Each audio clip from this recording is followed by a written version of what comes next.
नमस्कार. SR time मराठीच्या आरोग्य विशेष या कार्यक्रमात सर्व प्रेक्षकांचं मनपूर्वक स्वागत. आज दिनांक 7 एप्रिल. आजचा दिवस संपूर्ण विश्वामध्ये जागतिक आरोग्य दिवस म्हणून साजरा केला जातो. आज आम्ही पण आमच्या चॅनलच्या माध्यमातून हा दिवस साजरा करत आहोत आणि लोकांना जागरूक करण्याचा प्रयत्न करत आहोत. आज आम्ही या दिवसाकरता बातचीत करणार आहोत सुप्रसिद्ध ऑर्थोपॅडिक सर्जन डॉक्टर प्रसाद पाडगावकर यांच्याशी. प्रसाद सर, SR टाइम मराठी चॅनलमध्ये तुमचं मनपूर्वक स्वागत. थँक्यू. आणि जसं मी आज म्हटलं की 7 एप्रिल म्हणजे वर्ल्ड हेल्थ डेच्या रूपात सेलिब्रेट केला जातो आणि आपण आज त्या संदर्भात बातचीत करणार आहोत. तर मानव शरीराचा एक अतिशय महत्त्वपूर्ण भाग म्हणजे पाठीचा मणका, ज्याला आपण बॅकबोन म्हणतो. आज आम्ही तुमच्याकडनं बॅकबोनबद्दलच जाणून घेणार आहोत, कारण सर्वसाधारण लोकांमध्ये शरीराच्या या भागाबद्दल घेऊन एक खूप भ्रांती म्हणा किंवा भीती असते. तर या भागाची संरचना, या बॅकबोनशी रिलेटेड आजार, त्याची लक्षणं आणि उपचार असा आपला आजचा बातचीतचा हा मुख्य विषय आहे. मला वाटतं सुरुवात आपण संरचनेपासून करूया. थँक्यू. मला एक चान्स दिल्याबद्दल. मी सगळ्यात पहिले आपण एक स्पाईन, एक्झॅक्टली जे स्पाईन आपण ज्याला म्हणतो ते काय आहे त्याच्याबद्दल माहिती काढू. तर ह्या ओव्हरऑल स्पायनल कॉलम आपल्या ब्रेनच्या जस्ट खाली, जे ज्याला म्हणतात आपण C1 C2, हे ऑक्सिपिट बोन आहे, ब्रेनचा जो स्कल बोनचा पार्ट आहे, हे C1 C2 म्हणतात, जे स्कलच्या जस्ट खालचे मानेचे 2 मणके आणि त्याच्या खाली सर्वायकल मध्ये टोटल 7 मणके असतात. म्हणजे हे C1 C2 पासून हे C7 पर्यंत. मग आपल्या रिब्सला जुळलेले D1 पासून D12 पर्यंत हे मणके असतात, D1 to D12. आणि या D1 to D12 पर्यंत रिब्स अटॅच्ड असतात ह्याला. आणि खाली आपण पाहिलं तर हे पोटाच्या मागे जे L1, L2, L3, L4 आणि L5 हे आपले लंबर स्पाईन म्हणतात ज्याला. तर जे सगळ्यात जास्त कॉमन प्रॉब्लेम असते ती एक असते सर्वायकल आणि दुसरी लंबर. त्याचं मेन कारण हे असतं की सर्वायकलला पण काही अटॅचमेंट नसतात, लंबरला पण काही साईडला अटॅचमेंट नसतात.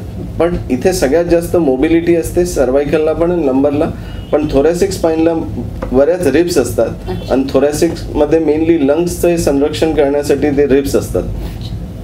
तर तिकडे मूवमेंट कमी होते म्हणून तिथले प्रॉब्लेम्स कमी होतात. इथे सर्वायकलला मूवमेंट जास्ती असतात आणि लंबरला मूवमेंट जास्ती असतात. दुसरं आता तसंच पाहिलं तर हेच ॲनिमल्स मध्ये, ज्याच्यात 4 पायावर चालणाऱ्या ॲनिमल्स मध्ये स्पाईनचे प्रॉब्लेम का नाही होत, कारण त्यांचे स्पाईन हॉरिझॉन्टल असते. आपली स्पाईन पूर्ण व्हर्टिकल असते आणि त्याच्यावर पूर्ण जे फल्क्रम बेंडिंग ज्याला म्हणतो आपण, की जे मूवमेंट असते ती सबंध मूवमेंट होते. मेनली पेल्विस हे एक स्टेबल स्ट्रक्चर आहे आणि पेल्विसवर स्पाईन जेवढी मूव्ह करते म्हणून मॅक्सिमम लोकांनी ऐकलं असेल L4-5, L5-S1 हा प्रॉब्लेम जास्त होतो. आता आपण ह्याच्या फर्दर डिटेलमध्ये गेलो तर प्रत्येक 2 हाडांच्या मध्ये एक गादी असते आणि ती गादी आपल्या मेन फॉरवर्ड बेंडिंग, म्हणजे पुढे जे आपण मान वाकवतो किंवा पुढे वाकतो आपण, त्याच्यासाठी ती डिस्क सगळ्यात जास्त इम्पॉर्टंट असते. ह्यालाच आपण टर्न करून पाहिलं तर मागे हे जॉईंट्स असतात. तर प्रत्येक स्पाईनमध्ये प्रत्येक 2 हाडांच्या मध्ये एक डिस्क असते जी पुढे असते आणि जी मागे 2 जॉईंट्स असतात.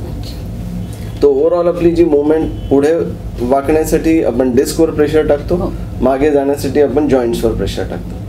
आणि प्रत्येक 2 हाडांच्या मध्ये म्हणजे C1 C2 पासून अगर समजा आपण खालपर्यंत कॉक्सिक्स पर्यंत पाहिलं तर प्रत्येक 2 हाडांच्या मध्ये एक ही जे बारीक होल असतं, त्या होलमधनं जी नव बाहेर येते त्याला आपण त्या होलला म्हणतो फोरामेन आणि त्या नवला म्हणतो जी एक्झिटिंग नव रूट.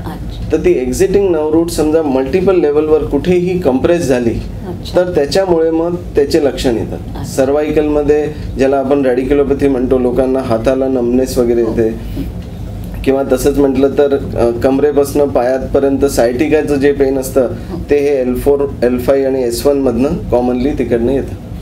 म्हणजे हे जे कॉमन आजार आपण सगळीकडे ऐकतो, लोकांच्या म्हणजे कंप्लेंट्स असतात की मान दुखते, पाठ दुखते, कमरेला त्रास होतोय, ते हे मुख्य आजार आहे. म्हणजे आयदर त्याच्यातून बोन मध्ये काही प्रॉब्लेम असेल. आता बोन मध्ये प्रॉब्लेम कधी होऊ शकतो, समजा आपण म्हटलं स्पाईन मध्ये TB झाला किंवा स्पाईन मध्ये कॅन्सर झाला किंवा स्पाईन मध्ये ऑस्टिओपोरोसिस पण एक खूप कॉमन प्रॉब्लेम आहे. तर समजा बोन्स ठिसूळ झाल्या, वीक झाल्या, तर त्याला ऑस्टिओपोरोसिस म्हणतात आणि त्या ऑस्टिओपोरोसिसमुळे पण बऱ्याच वेळा आपल्याला बॅक पेन होतो. पण दुसरा मेन मेकॅनिकल पेनचं कारण आहे आयदर बोन प्रॉब्लेम मध्ये येते नाही तर डिस्क प्रॉब्लेम मध्ये. आणि जे डिस्क प्रॉब्लेम झाली तर त्याला कॉमन प्रॉब्लेम आहे डिजनरेटिव्ह. एज रिलेटेड जे लोकांना डिजनरेशन होतं त्या डिजनरेशनमुळे डिस्कची हाईट कमी होत जाते. आणि डिस्कच्या आतमध्ये जे एक लिक्विड असतं ज्याला न्यूक्लियस पल्पोसस म्हणतात, त्या लिक्विडचं डिजनरेशन वाढलं की MRI मध्ये ते लिक्विड जे व्हाईट दिसायला पाहिजे ते ब्लॅक दिसायला लागतं. पण प्रत्येक डिजनरेशन म्हणजे असं नसतं की डिजनरेशन झालं तर पेन होणारच. जेव्हा डिजनरेशन मधलं ते न्यूक्लियस बाहेर येऊन समजा नर्व्हजला इन्फ्लेम करतं, सूज वाढली तर मग तिकडे पेन सुरू होतो. आणि हे मुख्यतः मला वाटतं वयाप्रत जास्त होत, वयाप्रमाणे डिजनरेशन होतं. आणि बाकीचे जे काही प्रॉब्लेम्स आहेत आपल्या या बॅकबोनशी रिलेटेड, त्याची लक्षणं कशी कळतात? म्हणजे काय त्याची लक्षणं असतात की ज्याच्यावरनं कळतं की हा त्रास आहे, बॅकबोनचा त्रास आहे? आता जसं बॅकबोन मध्ये सर्वायकल पण असतं, थोरॅसिक पण असतं, लंबर पण असतं. तर कुठल्याही एरियामध्ये प्रॉब्लेम झाला, किंवा बोन मध्ये असेल किंवा डिस्क मध्ये किंवा नर्व मध्ये, सगळ्यात पहिले सुरुवाती लक्षण असतं त्या एरियामध्ये पेन असणं. म्हणजे लोकांना मानेला दुखणं सुरू होतं किंवा कमरेला दुखणं सुरू होतं. ते दुखणं जास्त करून बसल्यावर वाढतं किंवा खाली वाकल्यावर वाढतं. तर अशा पेनला आम्ही म्हणतो डिस्कोजेनिक पेन. म्हणजे डिस्क मधनं ओरिजिन झालेलं पेन, त्याला म्हणतो डिस्कोजेनिक पेन. समजा हेच पेन कोणी म्हटलं की नाही आम्हाला जास्त मागे वाकल्यावर किंवा भुजंगासन करताना किंवा कोणतंही असं पेन ज्याला मागच्या बाजूला आपण टर्न होताना पेन होत आहे, त्याला म्हणतो आपण फॅसेटोजेनिक पेन. म्हणजे जे पेन या मागच्या जॉईंट्स मधनं येत आहे, म्हणजे जस्ट अपोजिट. म्हणजे त्याला फ्लेक्शन मुवमेंट म्हणतात, ज्याला पुढे वागतो, आणि मागच्याला एक्सटेन्शन म्हणतात. तर त्याच्यावरनं आम्ही ही माहिती काढतो की यांचं पेन जास्त करून बोन मधनं येत आहे की डिस्क मधनं येत आहे किंवा जॉईंट्स मधनं येत आहे. एक सर्वसाधारण जसं लोक म्हणतात की हातापायाला मुंग्या येतात किंवा डावा हात दुखतो, तो एक इम्पॉर्टंट पॉइंट आहे की जो आता समजा डिस्क आणि फॅसेट जॉईंटच्या शिवाय आपला पेन लक्षण काय येतात, तर ते लक्षण मग आता त्या नर्व्स मधनं येतात. हातापायाला मुंग्या, म्हणजे आता समजा कुठेही ती नस दाबली गेली तर समजा ती नस बाहेर निघणाऱ्या या बारीक बारीक नसा असतील तर त्या हातात दुखेल. समजा या बाजूच्या नर्व्स कुठे दाबल्या गेल्या तर ते उजव्या हाताला दुखेल. किंवा मधली स्पायनल कॉर्ड दाबली गेली तर तुमच्या पायाला सुद्धा मुंग्या सर्वायकल मुळे येऊ शकतात. बऱ्याच वेळा हे एक लोकांना असतं की सर्वायकल म्हणजे नुसतं हाताला प्रॉब्लेम आणि लंबर म्हणजे पायाला प्रॉब्लेम. म्हणूनच मी हा प्रश्न विचारला, कारण हा एक फार इम्पॉर्टंट पॉइंट आहे की इव्हन जसं ब्रेन मध्ये काही झालं तर आपला हात आणि पाय वीक होऊ शकतात, तसंच सर्वायकल मध्ये पण एक्झॅक्टली सेंटर मध्ये काही कॉम्प्रेशन आलं तर प्रॉब्लेम सगळ्यात पहिले त्याला सेंट्रल कॉर्ड सिंड्रोम म्हणतात. आणि त्याच्यामुळे बऱ्याच वेळा पेशंट्सला पायात मुंग्या वगैरे जास्त येतात. कुठेतरी पायात मुंग्या येणं किंवा हाताला मुंग्या येणं किंवा पेन होणं, याला जनरली डॉक्टर्स डेफिशियन्सी म्हणून पण बघतात की कॅल्शियम डेफिशियन्सी. समजा जनरलाइज मुंग्या असतील तर आपण एक हे पण विचार करू शकतो की काहीतरी विटॅमिन B12 डेफिशियन्सीमुळे पण खूप कॉमन असतं. तर युजली जेव्हा अशा वयात कोणी आलं, कॉमनली एजेड फिमेल्स वगैरे असल्या, तर त्यांना आम्ही डेफिनेटली कोणतेही डायग्नोसिस फायनल करण्याच्या अगोदर आमची सिक्वेन्स इन्व्हेस्टिगेशन करण्यामध्ये आपण पहिले आम्ही विटॅमिन डेफिशियन्सी, कॅल्शियम, नंतर थायरॉइड, रुमेटॉइड आर्थरायटिस या गोष्टींना नेहमी कन्सिडर करतो की आपण डायरेक्टली जम्प स्पाइन सर्जरी किंवा स्पाइनच्या डायग्नोसिसवर गेल्यापेक्षा आपण विचार करू शकतो की अदर ऑप्शन्स जे पण असतील ते आपण रूल आउट. सुरुवातीच्या पातळीवर आपण ही सगळी इन्व्हेस्टिगेशन करून घेतो आणि मग आपण पुढे जातो.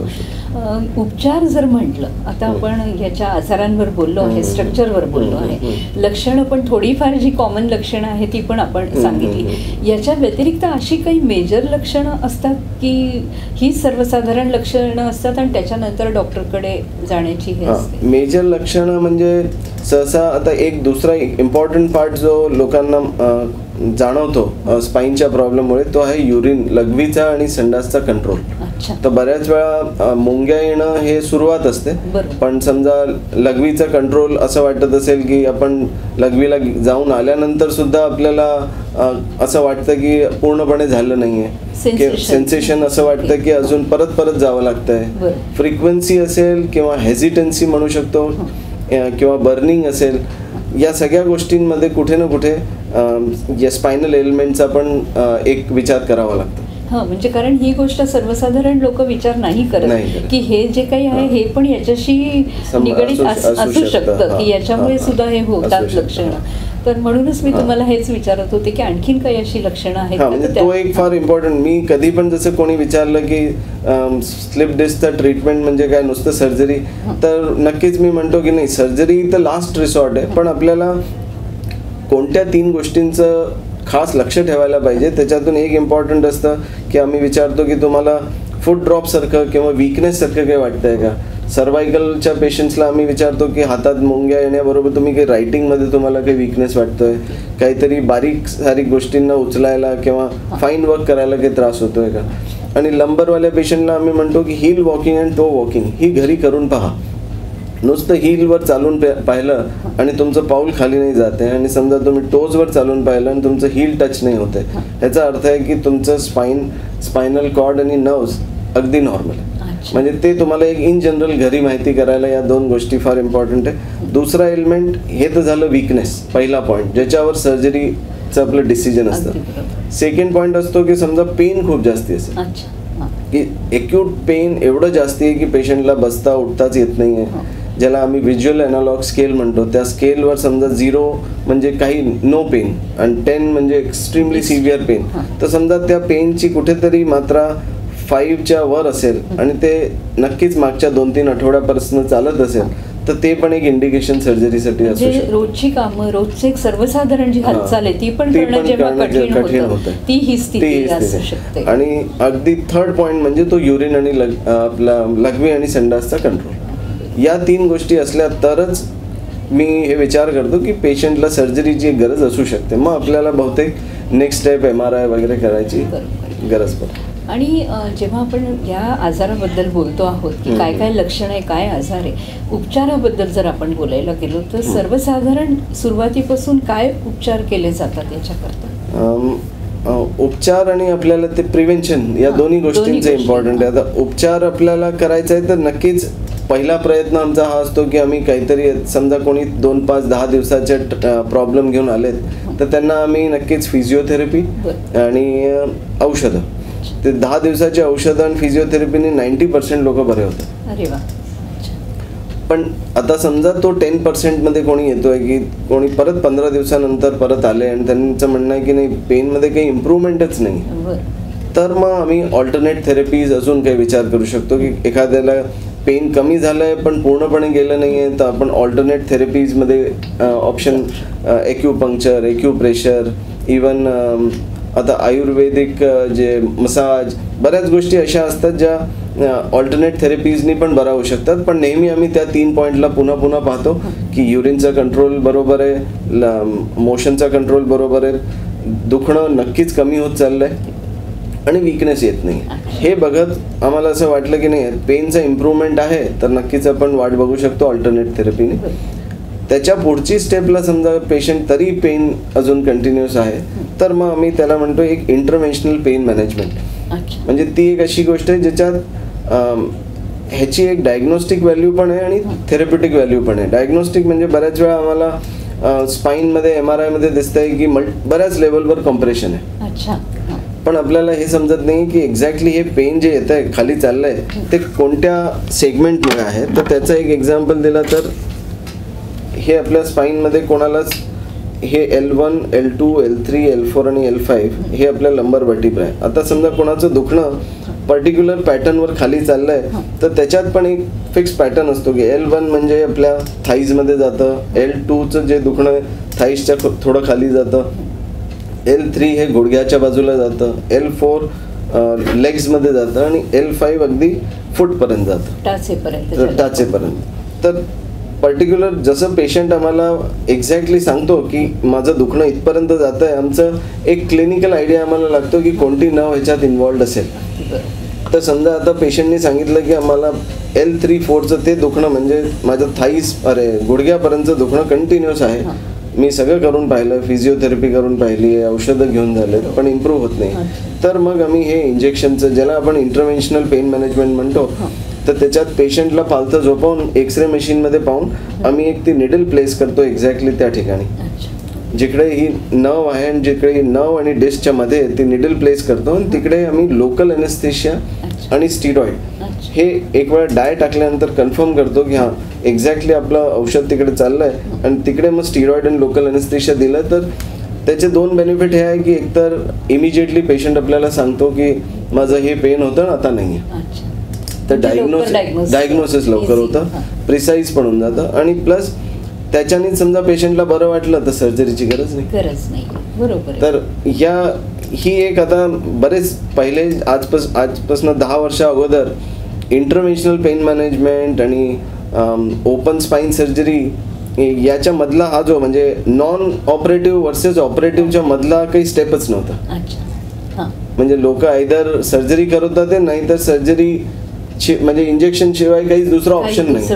आता इंजेक्शननी आपण काय करू शकतो, एक तर डायग्नोसिस प्रिसाईज करून घेतो आणि प्लस त्यांना रिलीफ पण चांगला होऊन जातो. तर बरेच पेशंट मी पाहिले की ते जे 10% सेगमेंट आहे जो 90% तर सगळे रिलीफ तसंच होऊन जातो फिजिओच्या मध्ये. आणि 10% वाले लोकांमधले पण जवळजवळ अर्धे पेशंट इंजेक्शननी सुद्धा बरे होऊ शकतो. म्हणजे तेवढ्या मेजर सर्जरी पर्यंत जाण्याची गरज नाही पडत.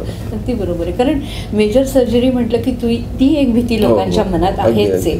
आणि पूर्वीच्या काळी जी सर्जरी होती त्या सर्जरीमध्ये बरेच दिवस राहावं लागायचं, म्हणजे बरीच काळजी घ्यावी लागायची पोस्ट सर्जरी. पण आज मला वाटतं टेक्नॉलॉजीने बराच तसा फायदा झाला आहे या क्षेत्रामध्ये. पण ह्याच्यात सगळ्यात इम्पॉर्टंट म्हणजे मी 2 गोष्टींचे एक इम्पॉर्टंट आहे, त्याला म्हणतात एक तर मिनिमली इन्व्हेसिव्ह स्पाईन सर्जरी आणि दुसरं आता न्यूरो मॉनिटरिंग. हा एक खूप इम्पॉर्टंट पॉईंट झाला आहे की न्यूरो मॉनिटरिंग हे काय असतं की मेन लोकांना भीती काय असते की ऑपरेशन झाल्यानंतर मला काहीतरी सरप्राइझिंगली फूट ड्रॉप मिळू शकतं, काही विकनेस होऊ शकतो. लोकांचा कॉमन क्वेश्चन असतो मग ऑपरेशन नंतर आम्ही ऐकलं पॅरालिसिस होऊन जातं. मी या प्रश्नावर येणार होते कारण हा प्रश्न खूप कॉमन आणि भीती पण खूप कॉमन. तर न्यूरो मॉनिटरिंगचं काय सिग्निफिकन्स आहे, न्यूरो मॉनिटरिंग म्हणजे की स्पाईनची सर्जरी चालू असताना आपण ही मॉनिटरिंग करू शकतो की ही स्पायनल कॉर्ड आत्ता इंटॅक्ट आहे की नाही. म्हणजे एक न्यूरो मॉनिटरिंग असते ज्याच्यात पेशंट स्वतः मॉनिटरिंग करू शकतो. म्हणजे आम्ही स्पाईन सर्जरी लोकल एनेस्थेशियामध्ये करतोय.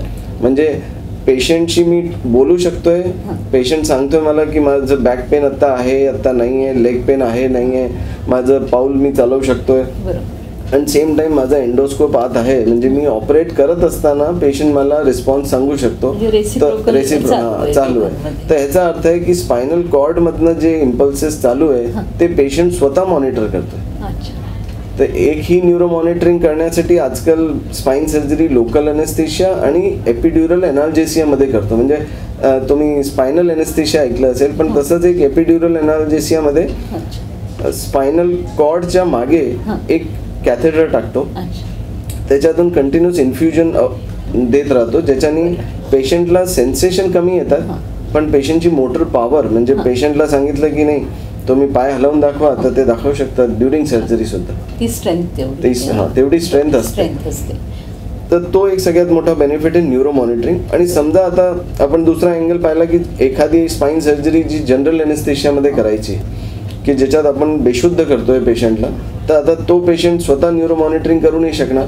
तर त्याच्यासाठी एक MEPs म्हणतो त्याला, मोटर इव्होक पोटेन्शियल, ब्रेनमध्ये एक म्हणजे ब्रेनमधनं इम्पल्सेस पास करतो आपण आणि बऱ्याच ठिकाणी पायात आपण त्याचे जे पर्टिक्युलर पॉईंट्सवरनं त्याचे स्टिम्युलेशन येत आहे की नाही, म्हणजे ते जे आपलं इलेक्ट्रिकल सर्किट आहे जे स्पायनल कॉर्डच्या थ्रू जातं आहे ते इंटॅक्ट आहे की नाही ते पाहायला ब्रेनमधनं इम्पल्सेस देतो आणि पायातून ते इम्पल्सेस आपण नोट करतो.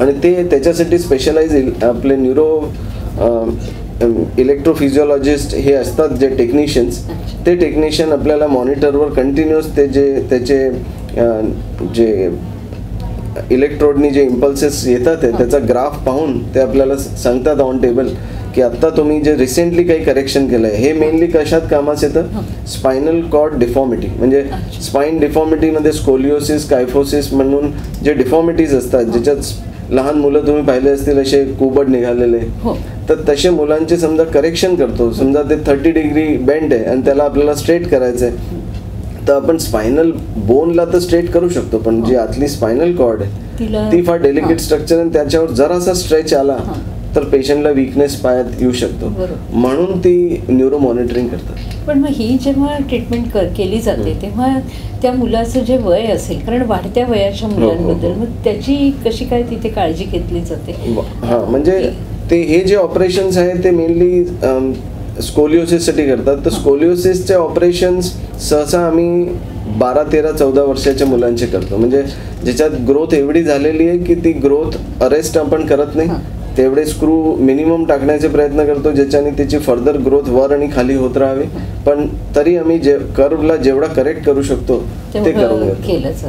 त्याच्याने हे नक्की आहे की त्याच्याने मुलाची हाईट कुठेतरी रेस्ट्रिक्ट होते, पण सेम टाइम कारण ती डिफॉर्मिटीमुळे मुलाची हाईट जी कमी झाली आहे ती आम्ही जेव्हा स्ट्रेट करतो तर त्याची हाईट तेवढी वाढून पण जाते, तेवढ्या हिशाने ती हाईट तेवढी वाढली जाते. आणि जसं मी मगा म्हटलं की लोकांना एक सर्वसाधारण ही जी भीती आहे की सर्जरीनंतर, तर त्याच्याकरता आमच्या प्रेक्षकांना काय सांगाल की सर्जरीनंतर असं काही पॅरालिसिस किंवा याची भीती नसते? तर न्यूरो मॉनिटरिंग त्याच्यातला एक सगळ्यात इम्पॉर्टंट पॉईंट आहे. आणि दुसरं, सर्जरीचे साईड इफेक्ट न व्हावे म्हणून सगळ्यात इम्पॉर्टंट आहे की सर्जरी टाईमशीर करावी. हे नाही म्हणत आहे की प्रत्येक माणसाने सर्जरी करावी, पण टाईमशीर करण्याचा अर्थ हा असतो की बरेच लोक आपल्या अंगावर हे काढतात की त्यांना पायात विकनेस येतोय, हळूहळू त्यांना माहिती आहे की 1 किलोमीटरचं आता चालणं 500 मीटर 200 मीटर करत घरात पण 2 रूममध्ये चालताना त्रास होतोय, पण ते आपल्या अंगावर काढतात. त्यांना लघवी संडासाचा विकनेस येतोय तरी ते लोकांना सांगत नाही. तर या सगळ्या गोष्टींमध्ये जितकं लेट झालं तेवढं डॅमेज सर्जरीमुळे पण होण्याचे चान्सेस वाढून जातात.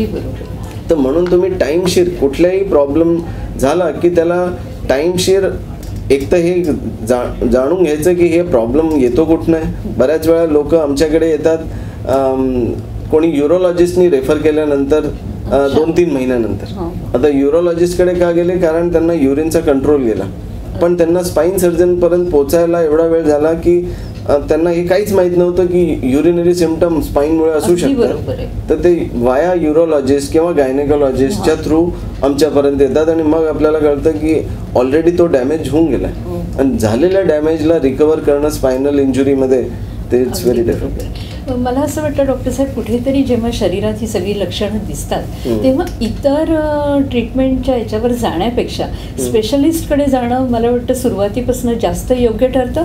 ते तुमच्याच तब्येतीची लवकर रिकव्हरी होण्याकरता उपयोगी असतं असं मला वाटतं. आय थिंक इंडियन सिस्टममध्ये तर ही एक चान्स आहे, पण US सिस्टममध्ये समजा कोणी म्हणेल की मी डायरेक्ट स्पेशलिस्टकडे जायचं आहे तर त्यांना चान्सच नाही आहे. कारण बरेच मेडिको सुद्धा, फिजिओथेरपिस्ट सुद्धा समजा त्याला स्पेशलिस्ट कन्सल्टंट अपॉइंटमेंट लागेल तर US मध्ये नाही जाऊ शकत. पण आज इंडियामध्ये हे चान्स आहेत की त्यांना असं वाटलं आणि त्यांना माहीत आहे समजा की नाही माझा हा प्रॉब्लेम स्पाईनच्या संबंधित आहे तर मला स्पाईन सर्जनकडे जायला पाहिजे किंवा न्यूरो सर्जनकडे जायला पाहिजे, तर ते नक्की त्यांचा अपॉइंटमेंट घेऊन त्यांना अप्रोच करू शकतो. म्हणजे मला वाटतं अल्टरनेट थेरपीज, अल्टरनेट ट्रीटमेंट्सवर जाण्यापेक्षा तुम्ही जर वेळेच्या म्हणजे योग्य ठिकाणी गेलात तर तुम्हाला रिकवर व्हायला खूप मदत मिळेल. आणि बिईंग अ स्पाईन सर्जन किंवा न्यूरो सर्जन एक लोकांना भीती वाटते की आम्ही सर्जनला अप्रोच केला याचा अर्थ ते सर्जरी सांगतील असं नाही.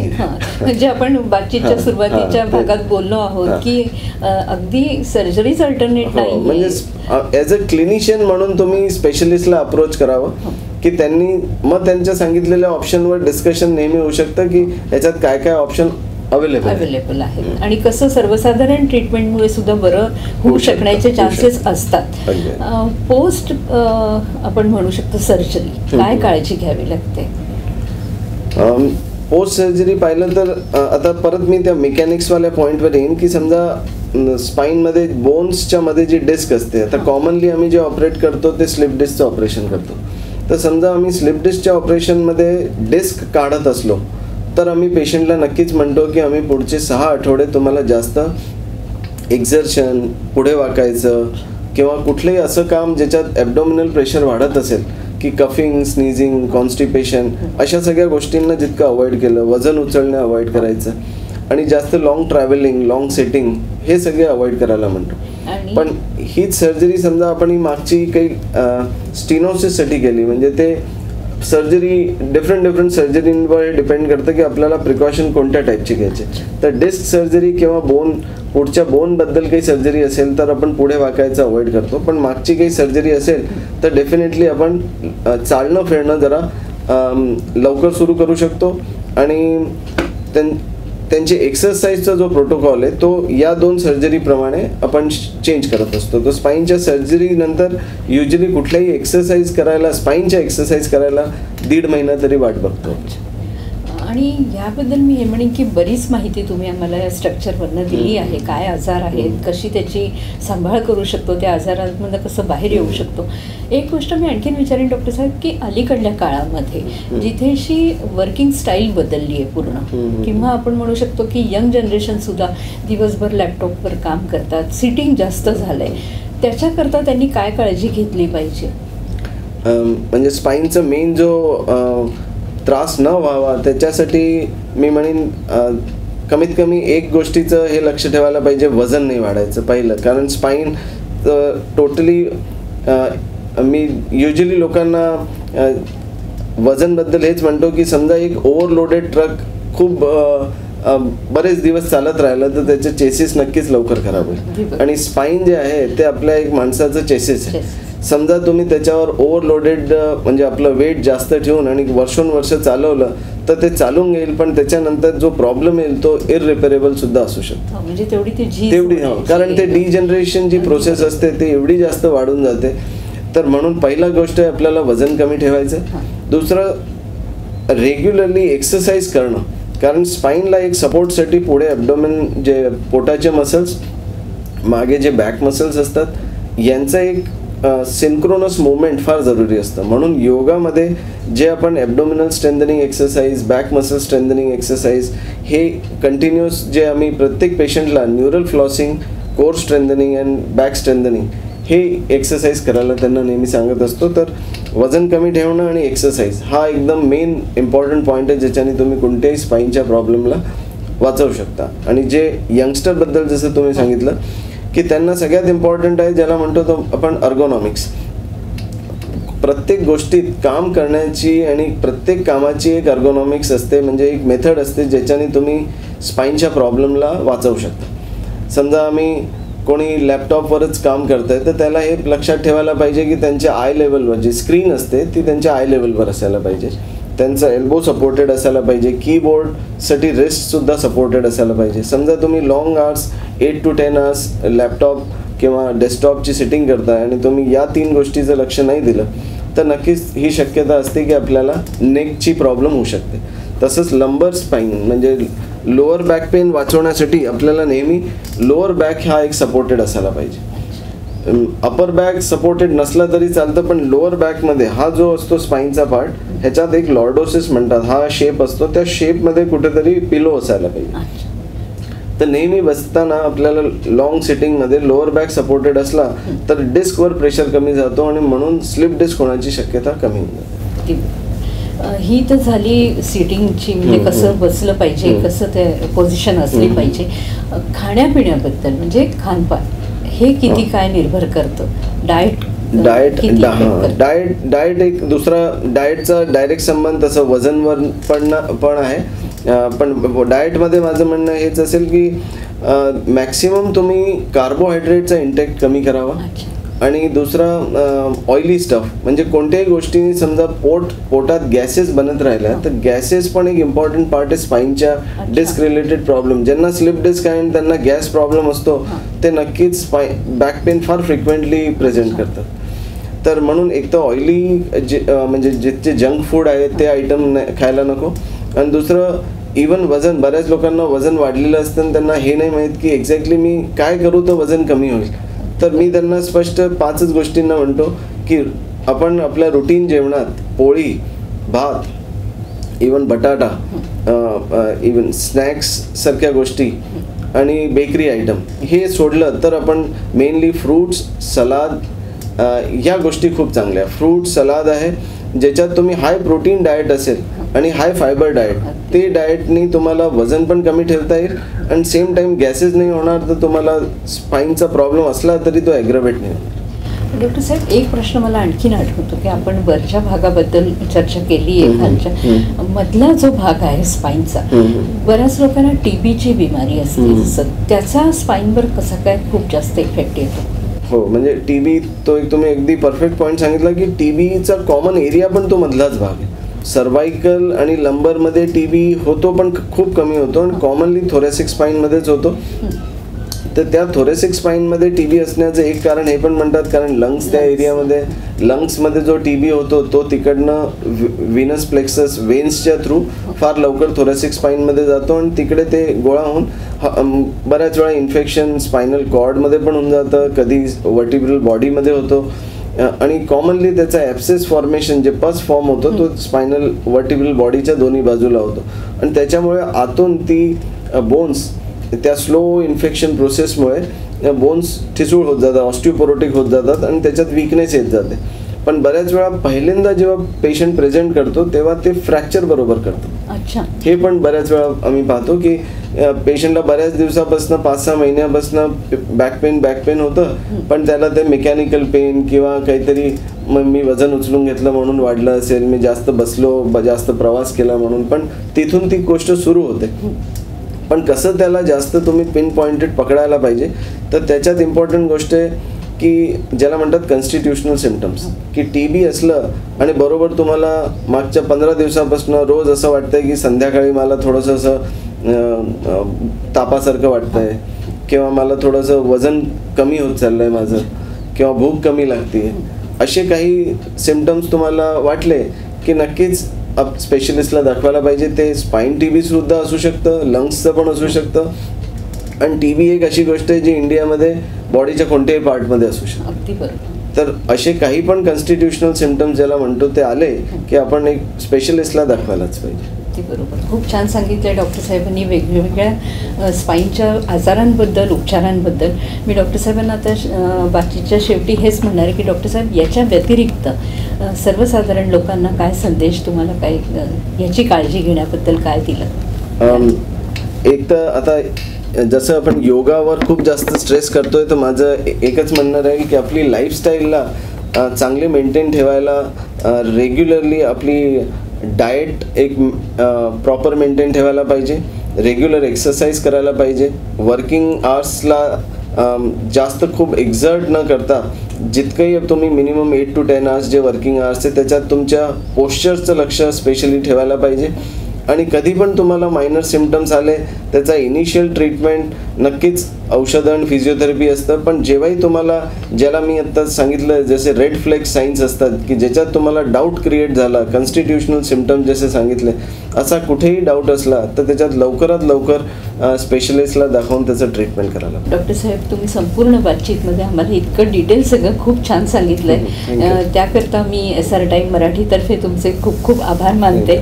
आणि डॉक्टर साहेबांनी ज्याप्रमाणे आपल्याला आज या मुख्य भागाबद्दल सगळी माहिती दिली आहे, मला वाटतं ती नक्कीच सर्वसाधारण सगळ्या लोकांच्या शंका दूर झाल्याच असतील किंवा मनामध्ये जी भीती आहे ती पण कुठेतरी दूर होणार फायदा होईल. आणि आजची आता ही बातचीत आम्ही इथेच समाप्त करत आहोत. पुढे पुन्हा भेटूया नवीन व्यक्तीशी. तोपर्यंत नमस्कार.